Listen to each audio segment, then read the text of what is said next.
এটা হলো শ্রীকৃষ্ণ পড়াশোনা করতো, শ্রীকৃষ্ণের পাঠশালা উজ্জয়ন নগরীতে মধ্যপ্রদেশে। এখানে হলো মহর্ষি সাদীপনি আশ্রম। তার কাছে শ্রীকৃষ্ণ শিক্ষা লাভের জন্য তার গুরুজনরা পাঠিয়েছিল, এখানেই পড়াশোনা করতো। ফুল কিনতে হবে।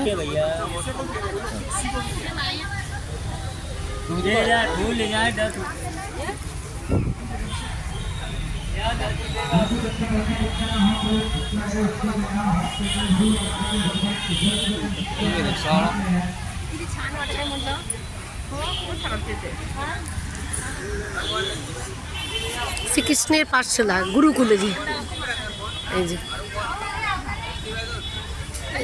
এই ঘরটাই, এই ঘরেই পড়াশোনা করতো শ্রীকৃষ্ণ বসে।